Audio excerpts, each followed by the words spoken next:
All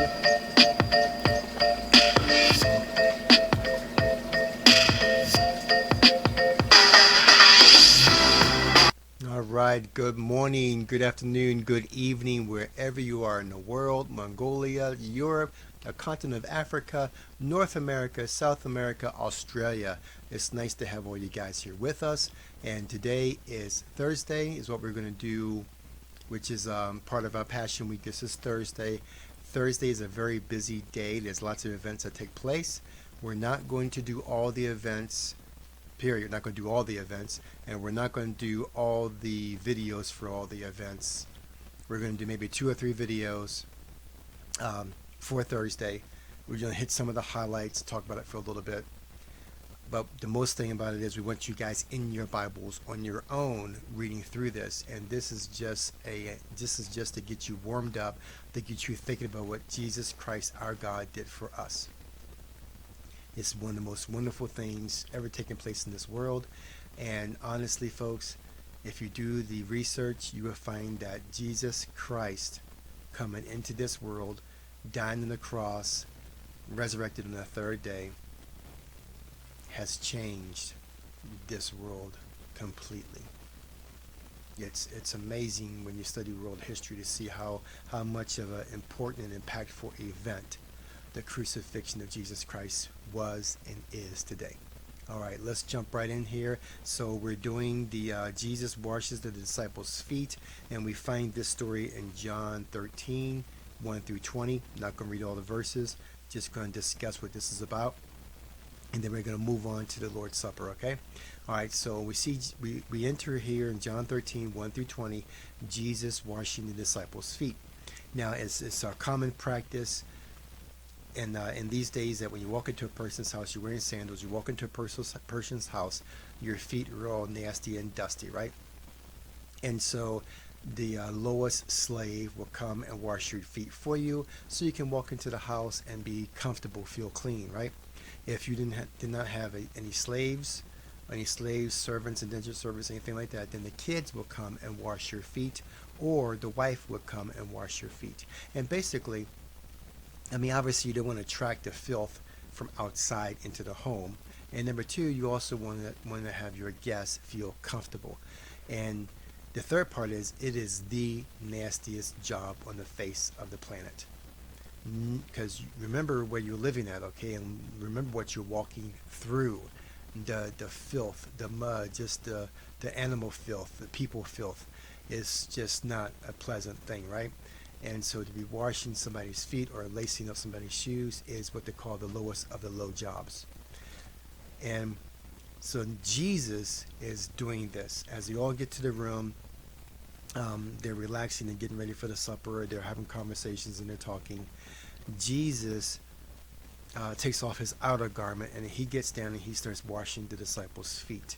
And then there's a conversation that takes on between Jesus and Peter. Peter says, not you, Lord, are not going to wash my feet. And Jesus says, if I cannot wash your feet, then you will have nothing to do with me. And then Peter says, well, Lord, and wash all of me then. Okay, it sounds like Peter, right? And Jesus says, no, your feet will do. Okay, and as we move on, Jesus explains something to them, because Jesus says, you call me teacher and Lord. This is well, for I am. A lot of folks say that Jesus never claimed to be God, right? In this verse here, Jesus says, you guys call me teacher and you guys call me Lord. That is well that you said that, because I am. Okay, so he does confess he is Lord, right? Okay. People say Jesus never said that. He does say that. Okay, so verse 14. So if I, Lord, hello, here we go again. If I, Lord and teacher, have washed your feet, you also ought to wash the feet of one another's, wash the feet of each other. For I have given you an example that you should also do just as I have done. Serve each other. Love each other is what Jesus is trying to portray to the disciples, okay? I do know there's churches out there today that will also do that. They will have a foot washing ceremony, which is kind of beautiful, depending on how you stand on that. But it's kind of wonderful that churches would do it, because people get to see what it's all about. They get to actually live it out, which is kind of unique. Now, after Jesus does this, they recline at the meal. They're talking a little bit more, and then Jesus says, "I must tell you that one of you, one who is eating with me now, will betray me. But look, the hand of one betraying me is at the table with me." And now everybody there, the disciples are there. Remember the picture, Leonardo da Vinci's picture of the Lord's Supper, the Last Supper? Now, side note, there's more than one picture of the Lord's Supper, okay? The big famous one is in a convent over in Milan, Italy. And there's other smaller ones, but the big famous one is over in the convent. It's actually a whole wall. Leonardo da Vinci painted the whole wall. And there's another story about that later. Not today, but there's another story about that whole painting later. And so all the disciples were asking, well, who's going to betray you, Lord? And Jesus says, the one who dips his bread in the cup with me.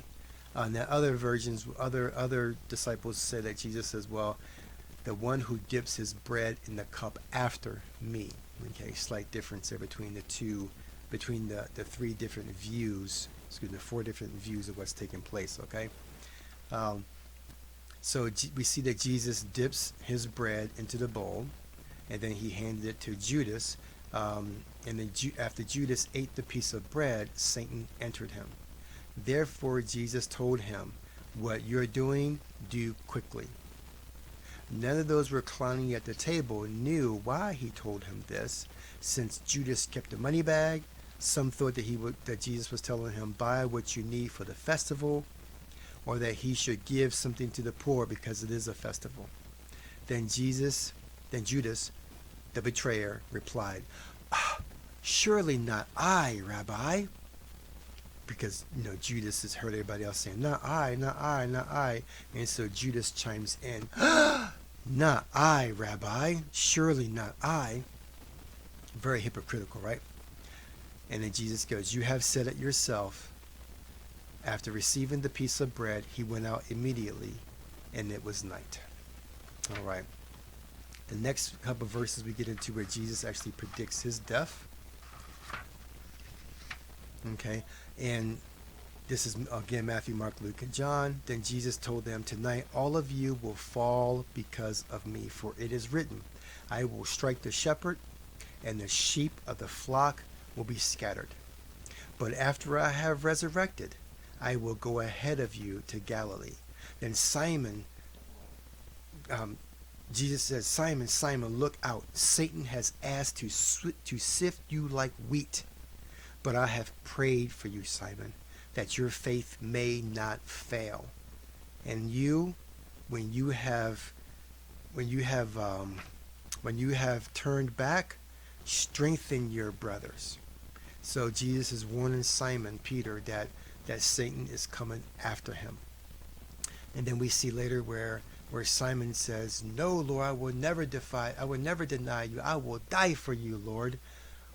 And Jesus, and all the disciples say the same thing, by the way. And then Jesus looks at Peter, and he says, Peter, before the cock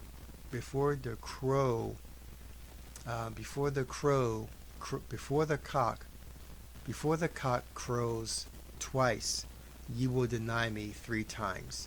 And Peter says, no, I will die with you, but never will I deny you.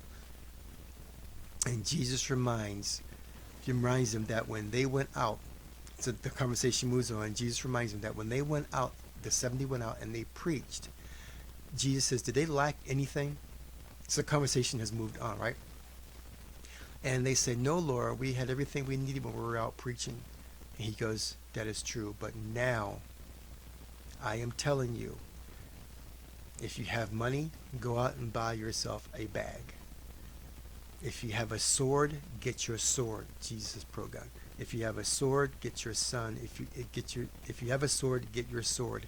If you do not have a sword, sell your robe, sell your cloak, sell your jacket, and go out and buy a sword. Jesus, good program, right? All right. Then we move on, and as the evening goes, Jesus explains to the disciples how he looked forward to this Passover meal. Now, please understand, this Passover meal, this is so special. The disciples have no idea what makes this Passover meal so special, but we do because we're looking back on it, right? Jesus knows. This is why Jesus says this is such a special Passover meal. Jesus has many Passover meals, at least 3, with the disciples. He has some with his family, and then with his disciples, at least 3. And this last one, this third one, is the special one because he has the Passover lamb there. And Jesus becomes the Passover lamb for the world. And the disciples don't know that yet. And so Jesus says this is a very special Passover meal.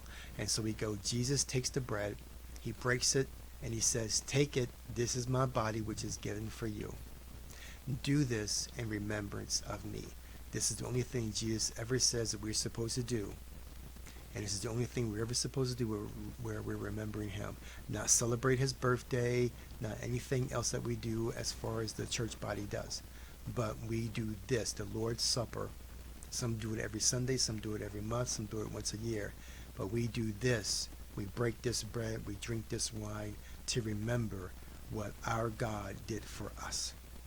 And so Jesus takes the bread, breaks it, and says, take it, this is my body which is given for you. Given for you. This is my body which is sacrificed for you. Do this in remembrance of me. Then he took a cup, and in the same way, after giving thanks, he gave it to them and said, this is my blood of the covenant, which is shed for many. This is my blood of the covenant, which is shed for many, for the forgiveness of sins. Join us for part 2. This is Bible Talker out. And remember, God loves you.